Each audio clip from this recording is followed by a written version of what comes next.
तो क्वेश्चन में गिवन है, सबसे पहले करेक्शन की बात करेंगे। किसी किसी बुक में यहां पर -3 है तो आप उसे -2 कर लेंगे। यदि -3 है यहां पर तो उसको -2 कर लेंगे। क्वेश्चन पे आते हैं। क्या है कि मान के चलिए आपके पास कोई यहां पर कंटेनर है क्लोज, इस पे कोई सॉल्यूशन है और उसमें एथियन गैस मिला दी गई है। तो कितनी घुल चुकी है उसमें, इतने एथेन गैस का अमाउंट दे दिया गया है यहां पर कि इतनी एथेन गैस यदि इस सॉल्यूशन में घुली हुई है तो इसका जो पार्शियल प्रेशर है P1 मान लेते हैं, वो कितना है 1 बार। अब यदि इसी सॉल्यूशन में, सॉल्यूशन फिर से वही है और उस सॉल्यूशन में फिर से एथेन गैस को मिलाते हैं, कितना, इतना घुल जाता है उसमें एथेन गैस, तो उसका पार्शियल प्रेशर कितना हो जाता है यहाँ का, P2 हो जाता है। तो P1 हमें पता है और P2 हमें फाइंड करना है। ठीक है, इतना अमाउंट यदि घुलता है तो उसका पार्शियल प्रेशर 1 बार है। यदि इतना अमाउंट घोलना हो एथेन को तो उसका पार्शियल प्रेशर कितना हो जाएगा, ये हमें फाइंड करना है। कैसे करेंगे, तो ध्यान कीजिए कि किसी गैस का घुलना किसी सॉल्यूशन में कौन बताता है, हेनरी लॉ। हेनरी लॉ क्या बताता है हमें, तो हेनरी लॉ का फार्मूला लिखते हैं यहाँ पर। तो पार्शियल प्रेशर किसी भी गैस का इक्वल टू हेनरी कांस्टेंट और मोल फ्रैक्शन उसी गैस का। तो पार्शियल प्रेशर गैस कौन सी है, एथेन है यहाँ पर, और मोल फ्रैक्शन भी किसके लेने हैं, एथेन के ही लेने हैं। तो मोल पता है तो उससे मोल फ्रैक्शन हम फाइंड कर सकते हैं। और हेनरी कांस्टेंट, तो देखिए पहली बार में भी एथेन गैस और वही सॉल्यूशन था, दूसरी बार में भी एथेन और वही सॉल्यूशन है, इसलिए KH की वैल्यू क्या रहेगी, कांस्टेंट रहेगी, क्योंकि दोनों एक जो भी दोनों चीजें मिली हुई हैं वो सेम है। ठीक है, जब पहली बार मिलाया गया था तब भी वही सॉल्यूशन और एथेन गैस थी, दूसरी बार जब मिलाया गया तब भी एथेन गैस और वही सॉल्यूशन है। तो सॉल्व करते हैं इसको। तो पहले ले लेते हैं हम P1। तो हमें P1 पता है कितना है, 1 बार। KH X गैस का, गैस क्या है इसमें, तो एथेन है, तो यहां पर लिख देते हैं हम ऐसे ही। दूसरा मान लेते हैं P2, कह रहा पार्शियल प्रेशर कितना हो जाएगा, तो हमने मान लिया P2 हो जाएगा। KH अब भी सेम रहेगा क्योंकि एथेन और वही सॉल्यूशन ही 2 बार ले रहे हैं।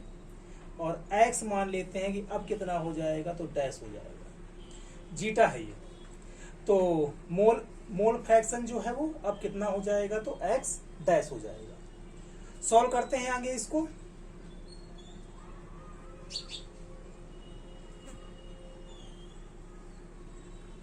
तो इसको दे दिया हमने नंबर 1 और इसको नंबर 2 दे दिया।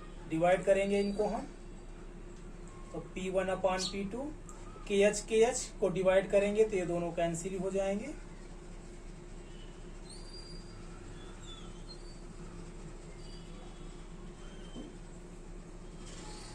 तो KH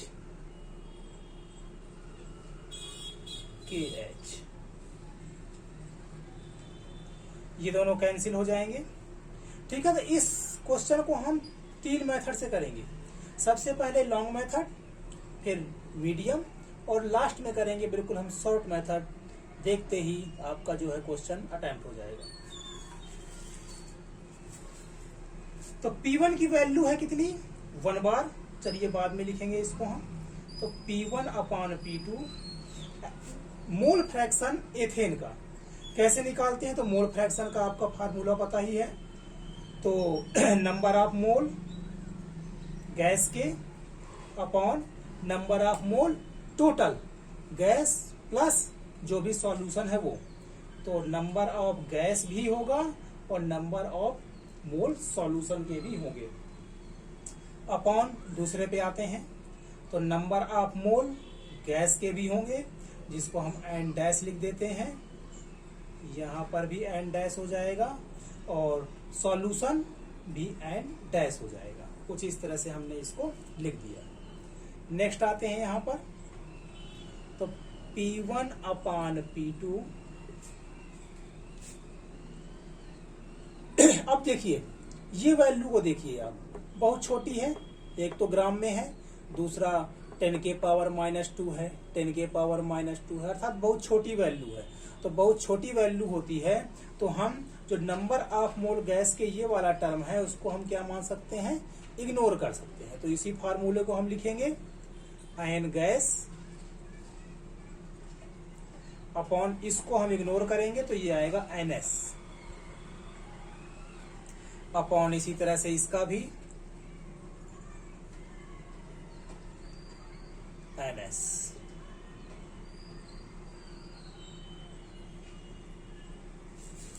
नेक्स्ट बढ़ते हैं आगे। तो ये तो मोल फ्रैक्शन का फार्मूला था, आपने पढ़ रखा होगा।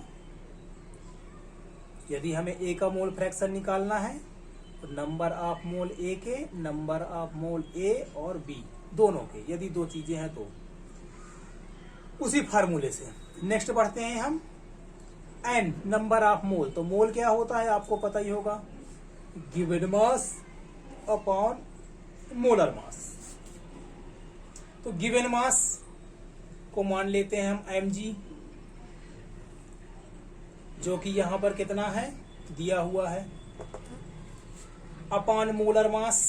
मोलर मास कितना है, तो एथेन का मोलर मास, एथेन का मोलर मास कितना होता है तो निकाल सकते हैं हम इसका। एथेन क्या होता है आपका C2H6, तो चलिए बाद में निकाल लेंगे, ठीक है। 12 12 24 और ये 6 कितना आ जाएगा 30। तो अभी हम 30 का यूज नहीं करते हैं, अभी हम इसको सिर्फ लिख लेते हैं कितना, या फिर कर ही लेते हैं। तो एथेन का कितना आ गया 30 अपॉन सॉल्यूशन का, सॉल्यूशन के कितने ग्राम है हमें पता ही नहीं है, तो उसको मान लिया हमने MS अपॉन, ये तो इसका था, अब NS लिख रहे हैं। तो given mass upon molar mass, तो सॉल्यूशन का मोलर मास कितना होगा, तो सॉल्यूशन दिया ही नहीं है तो मोलर मास कहां से पता होगा हमें, तो हमने मान लिया कि उसका मोलर मास कुछ MS है। इस पर आते हैं, तो पहले ये वाला अपॉन में ये वाला,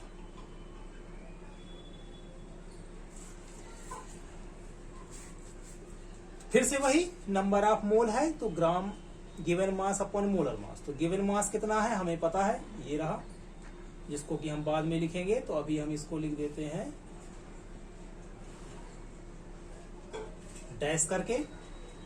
मोलर मास पता ही है, एथेन ही है, एथेन ही है, इसलिए 30। सॉल्यूशन का हमें कुछ भी पता नहीं है, तो सॉल्यूशन का फिर से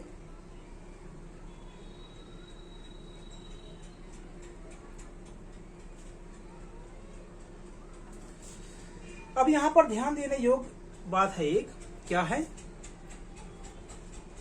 कि सॉल्यूशन का जो मोलर मास होगा, मोलर मास तो फिक्स होता है, देखिए एथेन, एथेन का भी फिक्स था। चलिए एक लाइन लिख लेते हैं, उसके बाद इसको हम देखते हैं। तो इसको लिख सकते हैं हम mg अपॉन 30 इंटू सबसे नीचे वाला सबसे ऊपर, बीच वाला बीच में, तो ms और बीच वाला बीच में ms। नीचे आते हैं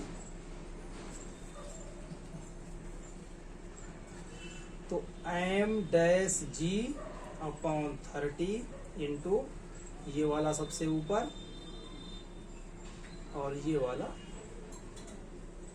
कुछ इस तरह से ही करते हैं। नेक्स्ट पार्ट में आते हैं, तो 30 से 30 हो जाएगा आपका कैंसिल। इसी तरह से जो इसका मोलर मास होगा सॉल्वेंट का, सॉल्वेंट तो दोनों एक ही हैं तो उसका मोलर मास भी क्या होगा, सेम ही होगा। अर्थात ये वाला मोलर मास और ये मोलर मास दोनों क्या होंगे, सेम होंगे। सेम होंगे तो ये दोनों क्या हो जाएंगे, कैंसिल। इसी को आप लिख सकते हो इस तरह से कि ये मोलर मास क्या है और ये मोलर मास क्या है, सेम। तो इसको हमने कहाँ लिखा था, यहां पर लिखा था। तो यहां पर लिखा है तो ये दोनों भी क्या हो जाएंगे, कैंसिल। क्या बचेगा आपका, तो P1 upon P2 equal to mg ms फिर m डैश g और m डैश s, ये बचा आपका। अब एक चीज और ध्यान देनी है कि एथेन तो हमने बदले हैं, पहले एथेन का अमाउंट कुछ और था, बाद में एथेन का अमाउंट कुछ और हो गया, पर हमने सॉल्यूशन में कोई चेंज नहीं किया है। सॉल्यूशन पहले भी उतना ही था और बाद में भी उतना ही है, अर्थात सॉल्यूशन जितने ग्राम पहले लिए थे उतने ही ग्राम हमने बाद में लिए हैं। तो सॉल्यूशन में देखिए, पहले भी सॉल्यूशन का मास उतना ही था और बाद में भी सॉल्यूशन का मास उतना ही है, अर्थात जो हमने ये लिया है ये दोनों आपस में क्या है, इक्वल, ये और ये। तो इसको भी हम क्या लिख सकते हैं, ms। तो ये दोनों क्या हो गए, कैंसिल। तो आपका एक सिंपल सा आ गया,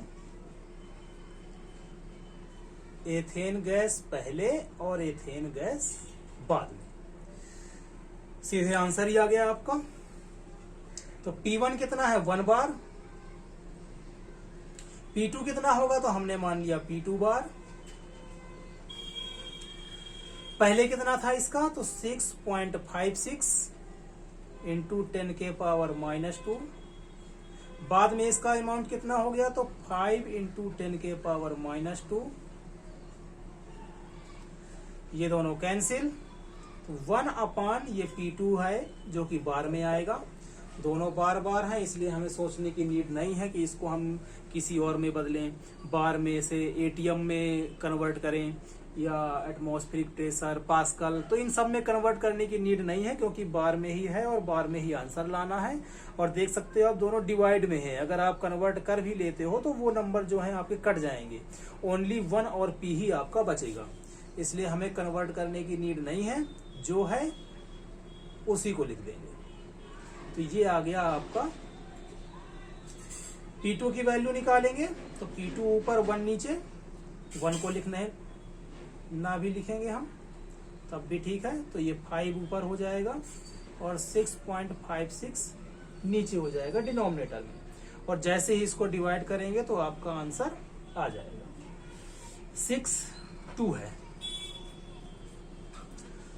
और आंसर ये बार में था तो ये भी किस में आएगा, बार में आएगा। तो ये रहा आपका आंसर और ये रहा आपका पहला मेथड। सेकंड मेथड की ओर बढ़ें तो सेकंड मेथड में आप कर सकते हैं, देखिए बहुत सारी चीजें हमने इक्वल की थी, जैसे ms और m-x और साथ में मोलर मास। तो आप यहां पर आइए, यहां पर आइए आप, ठीक है। इसको हम पहले मिटा देते हैं, तो हम मिटा देते हैं पहले इसको।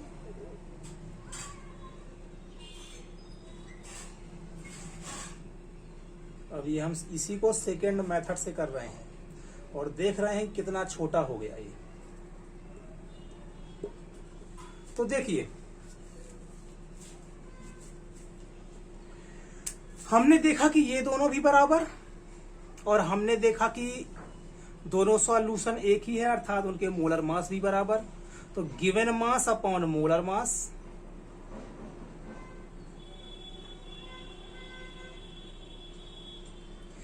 Given upon given mass molar mass, given mass molar mass, इसको क्या बोलते थे हम, मोल। ये क्या है, मोल है, गिवन मास अपॉन मोलर मास, अर्थात इसके मोल इक्वल टू इसके मोल। भाई जब एक ही सॉल्यूशन है, एक ही आपका सॉल्यूशन है, और सॉल्यूशन की जो मोल फ्रैक्शन होती है वो होता है आपका यही, ये रहा, ठीक है। जैसे हम B मान लें इसको, तो ये हो गया B। तो नंबर ऑफ मोल B के, नंबर ऑफ मोल A के और नंबर ऑफ मोल B के। और हमने देखा कि Na को तो हम गायब कर रहे हैं, हम मान रहे हैं कि बहुत छोटा है, तो इसको किया था हमने इग्नोर। ये देखिए N-Ng को हमने हटा दिया था, तो सिर्फ इतना ही बचा।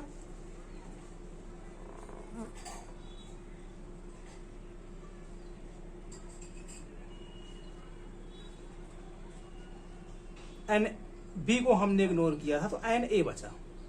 ठीक है, इतना था। B को हमने लगभग 0 मान लिया था क्योंकि उसकी वैल्यू बहुत छोटी थी, तो A बचा। तो हमने देखा कि जो ये वैल्यू है किसकी, ये वाली, ये दोनों आपस में क्या है, इक्वल। और यदि आपस में इक्वल है तो हम NS को NS लिख सकते हैं, N-S को, और कट करके ये कितना हो जाएगा, ये दोनों कैंसिल होंगे, इतना ही बचेगा। तो हमने देखा सीधे सीधे क्या, N और N। तो वो जो हमने गिवन मास, मोलर मास सबका लिखा था, उस सब से हम बच जाएंगे और सीधे सीधे हमारा क्या आ जाएगा, ये आ जाएगा। और इसको हम सिंपल कर लेंगे यहां पर। तो वही है, मोल है ये, तो मोल क्या हो गया, given mass upon molar mass. तो given mass upon molar mass किसका, एथेन का। Given mass upon molar mass ethane का। ये दोनों सेम सेम होंगे क्योंकि एथेन का मोलर मास सेम होगा। तो सीधा सा फार्मूला आपका आ गया Mg/M'(G). तो ये देखिए, इतना सारा जो है आपको करने की नीड नहीं थी, आपको सिर्फ इतना करना था। तो ये हो गया आपका सेकेंड मेथड। थर्ड मेथड पे आते हैं, जिसमें आपको देखते ही आंसर अटेम्प्ट हो जाएगा। क्या है देखिए, तो इस चीज को आप देखिए। तो आप इस क्वेश्चन को दिमाग में बैठा लीजिए कि यदि इस टाइप का क्वेश्चन आता है कि इतने ग्राम पे इतना प्रेशर, तो इतने ग्राम पे कितना प्रेशर, यदि कुछ ऐसा आपका आता है तो आपको ये फार्मूला बिल्कुल दिमाग में बैठा लेना है। और ये सब कुछ करने की नीड आपको नहीं होगी। आपको पता है कि इतने प्रेशर पे इतना मास है, तो इतने प्रेशर पे कितना होगा, इतना।